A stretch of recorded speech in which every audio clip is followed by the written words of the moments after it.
Magaalaa Dambidollootti Abba Alangaa magaalichaa ta'uun hojjechaa kan ture dargaggeessi Gadaa Ambaayee jedhamu fuula miidiyaa hawaasummaa isaa irratti ergaa My Last Breath yookaan hafuura koo ishee dhumaa jedhu erga maxxansee booda akka of ajjeese himame. Gaafatamaan waajjira Abba Alangaa magaalaa Dambidolloo Jabeessaa Dheeressaa BBC'tti akka himanitti Gadaan wiixata guyyaa guutuu waajjiratti hojii hojjechaa akka oole himan. Wiixata waajjira hojii marra oole balaa kana waliin nyaannee xiqqoo garaachana dhukkubanaan jechaa ture. Booda riyyaansaa Henook jedhamutu Gadaan si dhokseeti malee barni dhukkubaa kan isaa dhukkuba jedhee natti hime. Obbo Jabeessaan erga hiriyaa isaa kunii waa'ee dhukkuba isaa kana himees Gadaa waajjira isaanitti waamuun waa'ee dhukkuba isaa fi akkaataa itti yaalamuu danda'u waliin dubbachuu simu. Waajjira kootti waameen maaliif dhukkuba keenya dhoksita jedheen gaafadhe. Innis dura kalee isaa baay'ee akka dhukkubaa turee fi amma fooyyee akka qabu natti hime. Innis boqonnaa akka fudhatuu fi mana yaalaa deemee akka ilaalamuun gorse. Maallaqa yaalaaf ta'u yoo dhabdee ani akkan qindeessu naaf eeyyami. Waajjirarraas si deeggarra.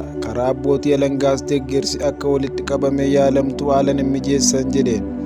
Innis akka naaf eeyyame natti himee wiixata gargar galle jedhan. Wiixata hiriyyaan isaa isa gaafachuuf dhufe kun isa bira akka bulee fi ganama ciree nyaachuuf akka ba'an yeroo gaafatu akka isa dhukkubee fi ba'uun barbaanne itti himus dubbatu. Inni hin ba'u na dhukkuba jennaan hiriyyaan isaa isa bira bule kun ciree manatti bitee fi deeme. Anis wiixata na dhukkuba waan jedheef tarii boqochuuf hojiirraa hafe jedheen hin bilbiliiniifan dhiise. Sa'aatii laaqanaatti bilbiluufiin yaadaa ture jedhu Obbo Jabeessaan fuula miidiyaa hawaasummaa isaa irratti ergaa sana maxxansee yeroo gabaabaa booda Gadaan of miidheera poolisii qabii kottu ergaan jedhu akka isaan qaqqabe simu.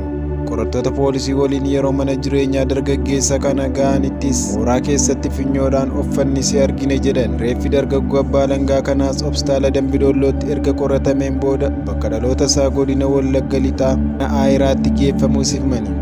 Abbaa Alangaa Gadaa Ambaayee ogeessa seeraa dargaggeessa quuqama uummataa qabuu fi hojii isaa amanamummaan raawwatu akka turee fi erga gara Abbaa Alangaa magaalaa Dambidolloo dhufee reefuu ji'a 3 akka ta'e himan hoogganaan mana hojichaa.